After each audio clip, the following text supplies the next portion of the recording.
Olá, sejam todos muito bem-vindos a mais um Giro da Transparência. Meu nome é Guilherme Dutra, eu sou Head de Finanças da Nefac e hoje nós temos o prazer de receber aqui mais um executivo de uma empresa ganhadora, João Zoca, diretor de Finanças Corporativas da Suzano. Seja muito bem-vindo, prazer receber você aqui com a gente. Tá bom. Obrigado, um prazer estar aqui com o time da Nefac, muito bom. Bom, Zoca, vamos começar. Antes da gente entrar propriamente nas questões de transparência, queria que você falasse um pouco da Suzano. Claro que pelo nome, né, e o histórico muita gente conhece, mas sempre tem informações aí e pessoas que eventualmente não têm um conhecimento tão abrangente sobre a empresa. Então, se você puder falar um pouquinho. Não, será um prazer. A Suzano ela é a maior empresa global de celulose e tem negócios que vão desde celulose, papéis e papéis de tixo, né, que são papel higiênico. Ela fornece seus produtos que tocam a vida de mais de 2 bilhões de pessoas por dia. Ela vende seus produtos em mais de 150 países e, nesse ano de 2024, está se tornando uma empresa centenária.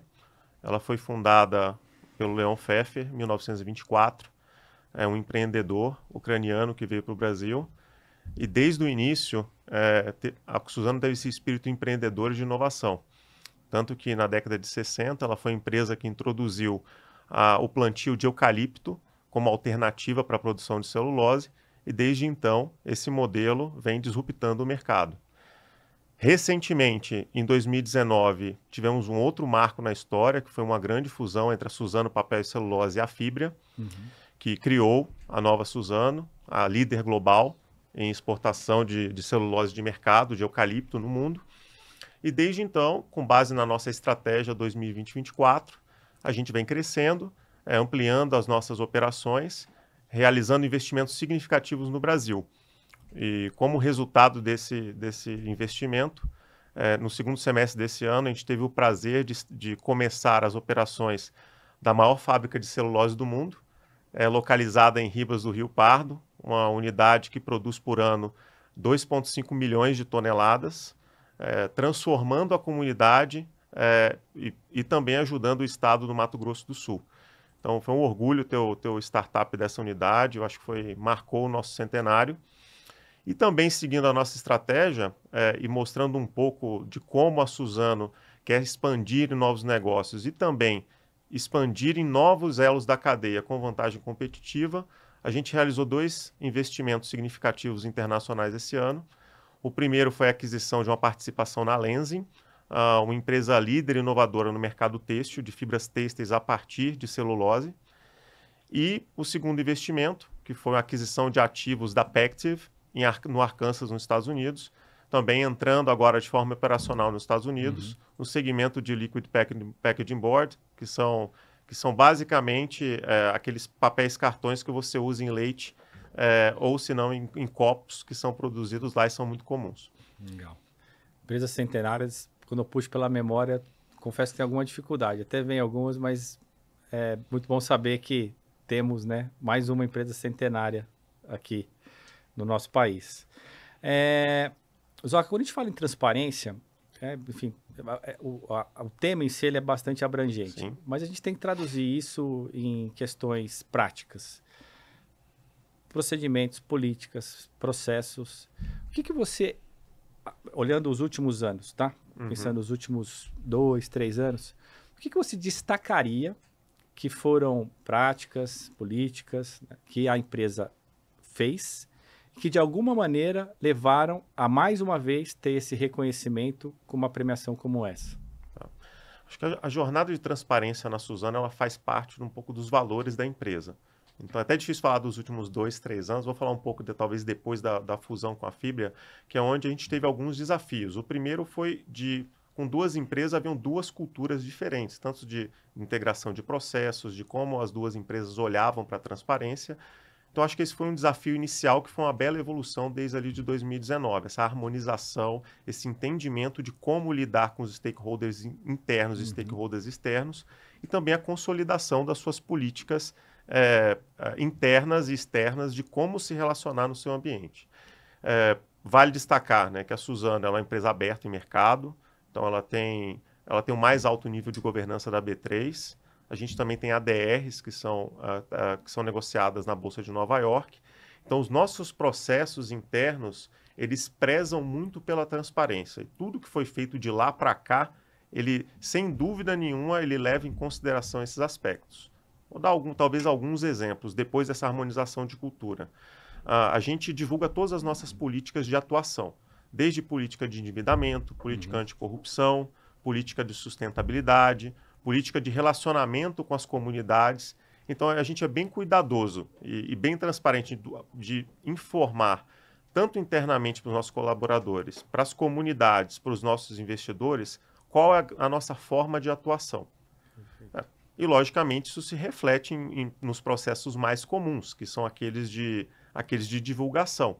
Então, as nossas demonstrações financeiras têm evoluído a cada ano, a gente tem incorporado cada vez mais as novas normas, a gente tem buscado dar mais informações aos nossos investidores ou àqueles que utilizam a nossa peça contábil, para que eles tenham o maior nível de informação possível e permitido, para que eles possam tomar as suas decisões. E, ao mesmo tempo, eu acho que é algo que a gente evoluiu muito, foi na divulgação dos nossos indicadores de sustentabilidade, que é algo também que faz parte da estratégia da companhia. Então, a gente divulga a maioria dos nossos indicadores pela central de resultados.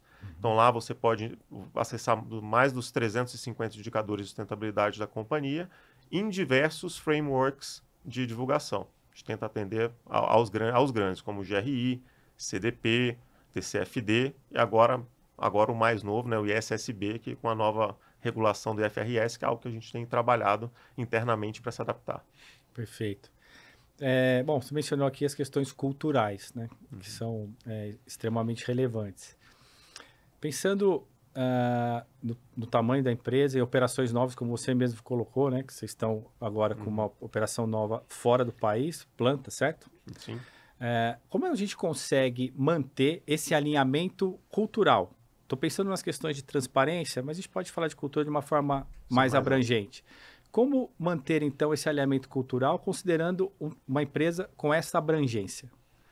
Sem dúvida. Cultura, do meu ponto de vista, é aquilo que você faz todo dia, repetidamente, que naturalmente as pessoas incorporam.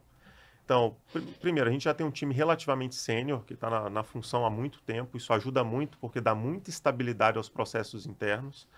E o segundo, a gente faz muito treinamento. Então, todo ano a gente tem um calendário de treinamento nas diversas políticas, a depender das áreas que a gente está fazendo. A gente sempre trabalha com melhoria contínua. Não é porque as nossas publicações, internas ou externas, que elas são boas, que a gente considera elas muito boas ou ótimas, que elas não têm oportunidade de melhoria. Então, a gente sempre olha para fora com benchmarks para entender o que pode ser feito de forma a dar mais transparência, mas internamente é quase aquele trabalho de catequese diária. Você precisa comunicar amplamente e você precisa treinar os colaboradores nas diferentes políticas que, combinadas, geram uma maior transparência. Isso é bem interessante, porque a gente aplica isso tanto internamente quanto externamente.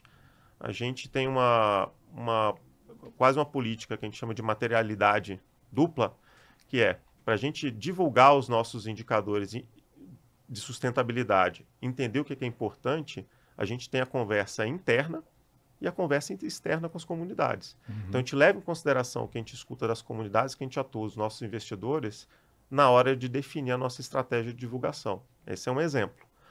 O outro exemplo de cultura, de transparência, são as nossas reuniões trimestrais com todos os funcionários da companhia, que é o Suzano e você.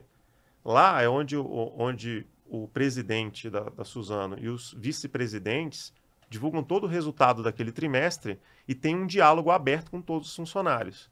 E por que eu falo que isso é transparente? Porque a equipe de comunicação tem um canal aberto onde as pessoas podem submeter perguntas de qualquer lugar do mundo e elas serão respondidas na hora pelas nossas lideranças. E se a gente não souber responder, porque pediu alguma informação muito específica, a gente anota e volta com essa resposta para todo mundo através dos nossos comunicados internos. Perfeito. Isso, para mim, ele fala um pouco dessa cultura de transparência. E não se engane, as perguntas não são fáceis que vêm das unidades. As perguntas difíceis, mas as também são endereçadas. Conversas difíceis são necessárias e Sim. são bem importantes, sem dúvida. A gente vem assistindo, né, questões regulatórias e os órgãos reguladores com exigências cada vez maiores, não só sobre a questão de transparência, mas quando a gente fala de temáticas de ESG. Quando a gente olha aqui o mercado brasileiro, pensando em 2026, a gente tem uma obrigatoriedade, ainda que a Suzano já pratique isso e já seja conhecido, né, as práticas que ela aplica, mas vai haver uma obrigatoriedade de reporte dessas questões de ESG. Como é que vocês estão trabalhando internamente, estão se preparando para esse movimento, que, salvo o melhor juízo, tem a regulação a partir de 2026? Exato, que é a nova regulação que é o S1 e o S2. S1 e S2, isso mesmo. Então, assim, eu acho que todo o arcabouço e o framework de reporting de ESG, ele vem evoluindo ao longo do tempo. Se você for olhar nos últimos 3, 4 anos, ele saiu de um ambiente que, do meu ponto de vista, ele era mais complexo, porque você tem ainda, né, diversos frameworks de reporting. Eu citei uns 3 ou 4 aqui para você. E eu acho que isso culminou com a consolidação desses modelos, até onde o ISSB, tá dentro de um órgão dentro do IFRS, decidiu harmonizar essas práticas, trazendo agora que é a nova norma do S1 e S2. Ela é uma norma muito nova, ela fala de indicadores operacionais, e tem conexão com sustentabilidade, e ela prevê uma auditoria, né, uma revisão até similar ao que é feito nos indicadores contábeis. Então, a gente tem iniciado esse trabalho internamente, porque para você conseguir garantir qualidade e transparência, você não precisa só ter o dado, você tem que ser capaz de entender o processo pelo qual aquele dado de sustentabilidade é gerado, para você fazer a asseguração daquele dado e garantir que, ao final do ciclo de reporting, ele tem uma garantia que você está efetivamente refletindo o resultado da companhia. Então, para construir isso, né, num framework novo, é algo que dá muito trabalho e não envolve somente a área financeira, a área de contabilidade técnica, a contabilidade normativa. Ela envolve as áreas operacionais da companhia, capitaneadas pela área de sustentabilidade. E suportadas por múltiplas outras. A equipe de RI tem que estar junto com a gente, ela que vai estar reportando os dados. A equipe de controladoria também tem que garantir, que é a equipe mais experiente em termos de normativo e entendimento dos modelos de auditoria. Então, acho que esse é um esforço interno grande. A gente começou esse projeto há 1 ano e meio atrás, sabendo que algo viria. Agora, com a norma na mão e com suporte também da nossa auditoria externa, a gente está montando internamente esses processos para garantir que em 2026, na divulgação, a gente já tenha bastante qualidade. Mas, de novo, eu ainda espero que, quando isso aconteça, ainda vai ter muito feedback. A gente tem que entender como o processo será auditado, como que isso vai se desenvolver. Ele é um processo bem longo. A gente não sabe como que vai ser os benchmarks de outras empresas, apesar de a gente estar conversando com elas, né, com as empresas do nosso entorno. Então, acho que é um trabalho de preparação. Do meu ponto de vista, é uma melhoria contínua. A gente tem que sempre estar flexível, trabalhar no processo e garantir que a qualidade dos dados que está sendo reportado externamente é a melhor possível. Acredito que é novo, não só para as empresas, mas talvez até para as próprias auditorias, né? Sim. De alguma maneira também estão ainda aprendendo, né, e entendendo como vai ser feito, né, esse processo de auditar realmente, né, essas questões de assurance, isso mesmo. Eu concordo. Então, a gente tem trabalhado bem de perto com o nosso auditor, a gente considera o auditor um parceiro nosso, e eu acho que vai ter que ser um caminho que a gente vai ter que discutir em conjunto, né? Então, tanto as associações de classe, como as auditorias em si e as empresas tentando entender o framework e a melhor forma de reportar. Perfeito. Bom, para além das questões de transparência, eu queria entender um pouco como hoje, olhando os órgãos de conselho, tá? E os principais órgãos ali de gestão, estou falando mais dos diretores mais executivos, como é que vocês se organizam para que esses assuntos de ESG sejam endereçados e decisões sejam tomadas e que depois, obviamente, vão permear toda a organização? Existem comitês específicos ou comitês que tratam dessa temática ESG? Sim, é uma ótima pergunta.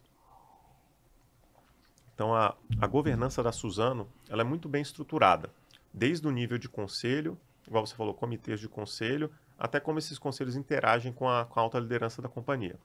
Então, pegando como exemplo, o conselho de administração, ele tem os seus membros, e embaixo deles a gente tem uma série de comitês. Os mais tradicionais, como o comitê de auditoria estatutário, nós temos o comitê de gestão e finanças, o conselho fiscal, o comitê de inovação e estratégia e também o comitê de sustentabilidade. Uhum. Então, ele é um comitê que ele já existe desde 2019. Esse comitê ele é responsável por assegurar, né, e se comunicar com a alta liderança para entender os planos tanto de divulgação quanto planos internos de sustentabilidade, como as iniciativas ocorrem. Debaixo esse comitê ele é formado por membros do conselho e também membros independentes convidados de mercado. Então, ele é um comitê bem amplo. Ele se reúne a cada 3 meses, como um comitê de assessoria ao conselho de administração, e existem as suas reuniões extraordinárias. Abaixo desse comitê existe um grupo interno, que é o grupo interno responsável pelas iniciativas de ESG, em todas as suas áreas. É liderado pela equipe de sustentabilidade, mas também conta com a participação de todas as áreas, da parte de riscos, da área legal, da área financeira, das áreas operacionais. Então, esse é um modelo. Dentro desse comitê, que tem a liderança da companhia e as equipes que trabalham nas iniciativas, é onde lá que é feita a estratégia, acompanhamento das metas, acompanhamento das iniciativas, acompanhamento de crises climáticas relacionadas à operação, e daí as recomendações são validadas nos comitês adequadamente. Então, e assim, eu acho que essa estrutura de governança ESG ela é muito similar ao que acontece para a governança financeira. Uhum. Então, é muito similar. Todas as aprovações relevantes, tanto em finanças como ESG, passam pelos comitês de assessoramento, e assim que a decisão foi compreendida e tomada, é recomendado ao Conselho de Administração, se for da competência do Conselho de Administração, aprovar aquelas iniciativas, porque muitas das competências ficam dentro da diretoria executiva da empresa. Perfeito. Bom, Zoca, mais um ano que a Suzano é reconhecida com essa premiação, né? O que significa para vocês? E é claro, não é um prêmio que fica restrito a uma área de controladoria e finanças. Eu acredito que seja uma premiação, mérito de toda a empresa, mas queria ouvir de você, o que é para vocês, para a Suzano, receber mais uma vez essa premiação, o Troféu Transparência? Primeiro que a gente recebe a premiação com muito, muito orgulho e humildade. Então, a gente está nessa jornada há muito tempo, né? O nosso contador-chefe, o Avelino, ele também já foi o contador do ano pela ANEFAC. A equipe é muito experiente. Esse trabalho de transparência ele não é feito somente pela área financeira ou somente pela área de controladoria. Muito pelo contrário, aquilo que eu tinha falado no início, é um conjunto de áreas trabalhando para um reporte, para uma transparência para todos os nossos stakeholders. Então, do ponto de vista de reconhecimento, a equipe fica muito feliz. Então, isso eu posso garantir, né? Estou lá no dia a dia, toda vez que a gente recebeu o prêmio, a gente comemorou bastante, agradeceu as equipes pelo empenho. Ela serve também como uma forma de incentivo para mostrar que a gente está no caminho certo. A Suzano, a gente sempre pensa no próximo passo. Qual que é o próximo desafio, qual que é o próximo patamar. E não é só, quando a gente recebe o prêmio, a gente só não fica feliz, não, está tudo certo. Muito pelo contrário.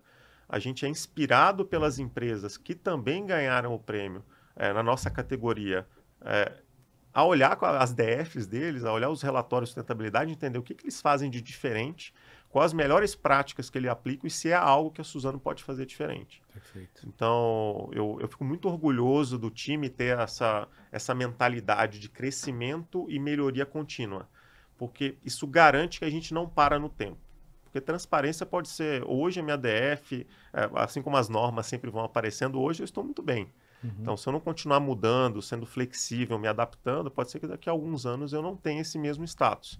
Então, acho que a gente recebe sempre dos dois modos. Ficam muito, muito felizes, mas sabendo que sempre há algo para melhorar. Legal.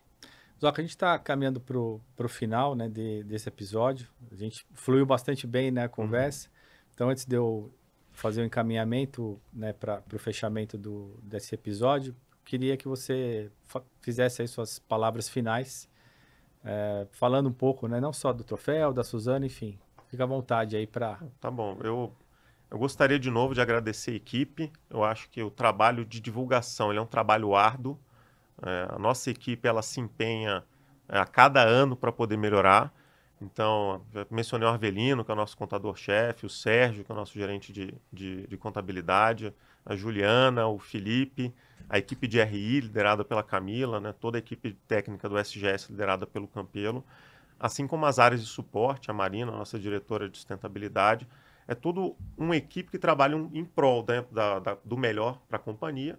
A gente sempre também, como parte da cultura da Suzano, que só é bom para nós, é bom para o mundo. A gente também trabalha em prol dos nossos stakeholders, comunidades, colaboradores. A gente está num ano muito especial, que é o ano do nosso centenário. Estamos comemorando aí ao longo do ano. Receber o prêmio novamente do Troféu Transparência, eu acho que ele coroa um pouco desse ano também. Eu acho que várias áreas da Suzano estão sendo reconhecidas ao longo de 2024. E, sem dúvida nenhuma, você tem que agradecer os colaboradores, os mais de 40 mil colaboradores diretos e indiretos da Suzano, que trabalham todo dia para que a empresa tenha resultados financeiros significativos, que impacte o Brasil com seus investimentos, que exporte o que a gente tem de melhor do agronegócio e indústria de papel e celulose para o mundo, e que a gente tenha um impacto também na sociedade brasileira, que é algo que a Suzano tem e que a gente preza muito por. Então, eu fico muito feliz de estar aqui representando a companhia, representando a nossa equipe, os colaboradores. E obrigado novamente pela oportunidade. Obrigado, então, pela presença, tá? Foi um episódio muito bacana. E obrigado a você que nos assistiu até agora. Peço que fiquem antenados nas nossas redes sociais, acompanhando os próximos eventos da NEFAC e, em especial, o Giro da Transparência. E certamente a gente se encontra aí nos próximos episódios e eventos. Um abraço.